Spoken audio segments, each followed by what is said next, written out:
जो बात पार्लियामेंट में बोली गई और गलत बयानी पार्लियामेंट में सरकार ने की कि गन नहीं चलाई गई, तो बेनकाब हो गया।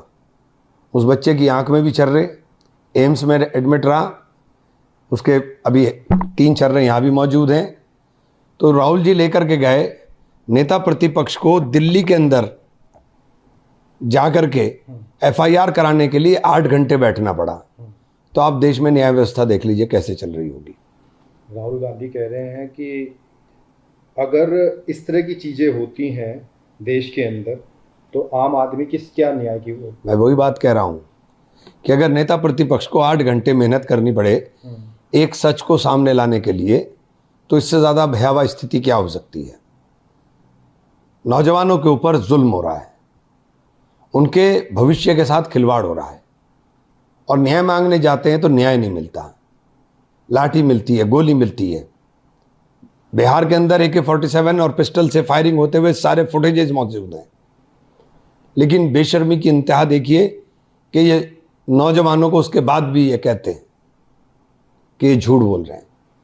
अभी FIR दर्ज हो गई है। FIR दर्ज होने के बाद में राहुल गांधी कह रहे हैं कि जिस देश के अंदर महिलाओं के साथ बलात्कार होता हो, बच्चे कितने सारे हत्या हो जाती हो, आप सोच के देखिए कि गोली मार दी जाती है और FIR दर्ज करने के लिए अमित शाह जी की कॉल का इंतजार होता है। उसके बाद 8 घंटे बाद FIR दर्ज होती है। देखिए वहाँ राहुल जी बैठे थे, और राहुल जी के बैठने के बाद अगर ये FIR हो रही है तो आप अंदाज़ा लगा लीजिए। और सच है, जो छर्रे लगे हुए हैं वो आंख में लगे हुए हैं, उसे छुपा नहीं सकते। एक आंख की रोशनी चली गई बच्चे की, उसका पूरा कैरियर तबाह कर दिया आपने। एक बच्ची वेंटिलेटर पर रही बहुत दिन, और उसके बाद भी आप ये कह रहे हैं कि किसी का हाथ नहीं टूटा, किसी के पैर नहीं टूटा, किसी की हड्डी नहीं टूटी। तो क्या हाथ पैर हड्डी टूटे हुए दिखाई देने चाहिए आपको? नौजवान, आपकी चाहत क्या है नौजवान के लिए कि टूटा फूटा दिखाई दे वो? उधर जो है अब बीजेपी लगातार हमलावर हो गई है और JP नड्डा ने एक बयान जारी करते हुए कहा कि राहुल गांधी ने संसद मार्ग के थाने पर के बाहर जिस तरह की सस्ती और सुर्खियों वाली राजनीति की है, ये छात्रों के लिए नहीं, ये केवल और केवल अपने ये आपको बेनकाब करने के लिए। राहुल गांधी को मीडिया में लाने की जरूरत नहीं, राहुल गांधी तो मीडिया में है। राहुल गांधी लोगों के दिलों में है। अब आपका समय समाप्त हो रहा है, एक्सपायरी डेट पर चल रहे हैं आप लोग। देश को आप ज्यादा दिन बेवकूफ नहीं बना सकते, आप ज्यादा दिन देश के लोगों का मूर्ख नहीं बना सकते। ट्रिलियन कर करके आप जो शोर मचा रहे थे, इकोनॉमी 5 ट्रिलियन कर देंगे, 5 ट्रिलियन कर देंगे, उस इकोनॉमी का क्या हाल है? 0.70 ट्रिलियन इकोनॉमी डॉलर्स के अंदर जब अटल बिहारी वाजपेयी जी ने मनमोहन सिंह जी को कमान सौंपी थी तब थी, और जब मनमोहन सिंह जी ने इनको कमान सौंपी थी तो 2.07 ट्रिलियन इकोनॉमी कर करके मनमोहन सिंह जी ने इनको कमान सौंपी थी, लगभग 3 गुना कर करके। और आज कहां है आपकी इकोनॉमी? 3.92 ट्रिलियन। आपसे दुगना नहीं हुई 12 साल के अंदर। देश को आपने तबाह कर दिया। कह रहे हैं इतनी सस्ती राजनीति करना, ये सस्ती राजनीति है कि जब ये सस्ती राजनीति है कि देश का युवा पिटता रहे और आपके बारे में कोई बात भी ना कर सके। ये सस्ती राजनीति है।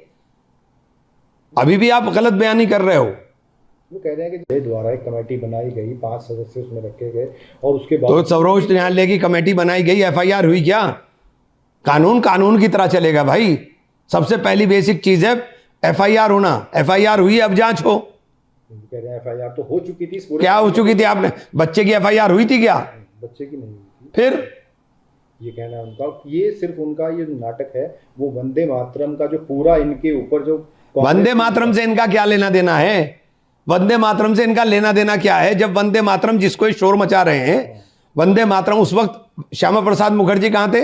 वो मुस्लिम लीग के साथ खड़े थे। ये कह रहे हैं मुस्लिम तुष्टीकरण, मुस्लिम लीग के दबाव में हमने नहीं मान। पंडित जवाहरलाल नेहरू ने मना कर दिया था। सुभाष चंद्र बोस जी की और गुरु रविन्द्रनाथ टैगोर की सलाह के ऊपर ये शामिल किया गया, माना नहीं गया। ये बातें ऐतिहासिक हैं। और ये बंगाल के लिए जब लिखा गया था, बंगाल उसमें 7 करोड़ लोगों का जिक्र है। 7 करोड़ आबादी उस वक्त 1870 में बंगाल की थी, और ये 1875 के अंदर लिखा गया जो 2 स्टैंजा हैं, और 1881 के अंदर आनंद मठ के अंदर इसमें 4 स्टैंजा और जोड़ करके बनाया गया, वो आनंद मठ में शामिल किया गया। ये सारी चीजें ऐतिहासिक दस्तावेज हैं, इसे छुटला नहीं सकते। और जब आप कर रहे थे तो बंगाल के अंदर, बंगाल की सरकार में फाइनेंस मिनिस्टर श्यामा प्रसाद मुखर्जी थे, जिसका हेड कर रहे थे मुस्लिम लीग के लोग, AK फजलुल हक उनका नाम था। तो आप कौन सी बातें कर रहे हो? मुस्लिम लीग के साथ मिलकर के देश के अंदर अंग्रेजों की गुलामी आप कर रहे थे, हम अंग्रेजों से लड़ रहे थे, आप हमसे लड़ रहे थे। उनका ये कहना है कि जो मुद्दा और फिलहाल ये चल रहा है वंदे मातरम का, इसको देश में चारों तरफ उनकी किरकिरी हो रही है कांग्रेस की, सोनिया गांधी। वंदे मातरम हमारे अधिवेशन में 1937 से गाया जाता है, आज से नहीं गाया जाता। आप जिस विचारधारा के हो, उस विचारधारा के लोगों ने जनगण मन को भी नहीं माना था, झंडा भी नहीं फहराया 52 साल तक तिरंगा, ना उस तिरंगे को माना, ना राष्ट्रगान को माना, ना राष्ट्रगीत को माना।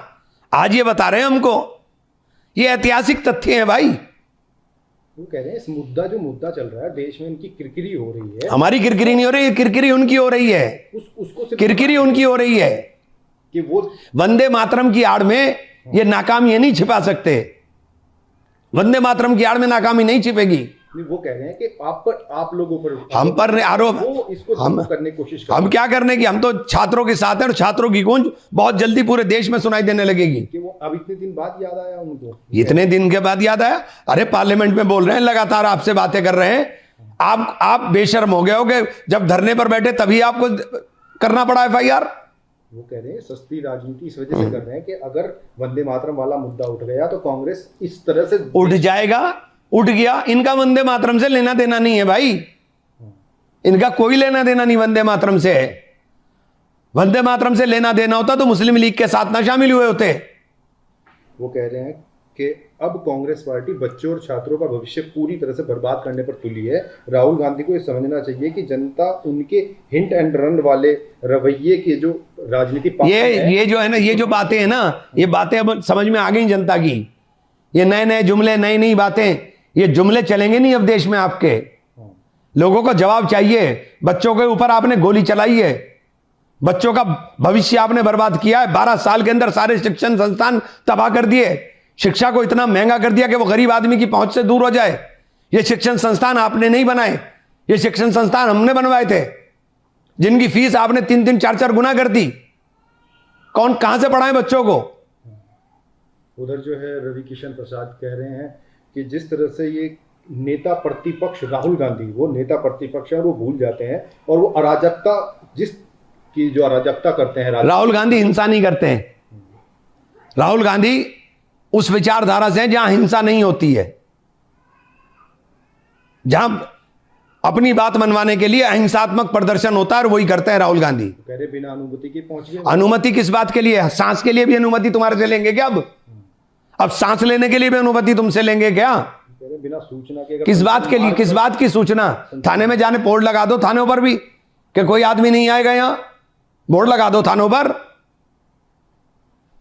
कांग्रेस जो है वो वंदे मातरम फंसी हुई है, इस चक्कर में राहुल गांधी। हम फंसे हुए नहीं है, तुम फंस गए। उल्टा चोर कोतवाल को डांटे, फंस तो तुम गए भाई। देश ने तुम्हारा चेहरा देख लिया, देश ने तुम्हें देख लिया कि तुम हो गया।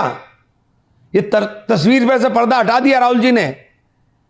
बहुत राहुल जी के ऊपर पैसा खर्च कर करके आपने करा कि राहुल जी की छवि को खराब कर दें। आज देश समझ गया कि जो राहुल गांधी बोलता है वही सच है।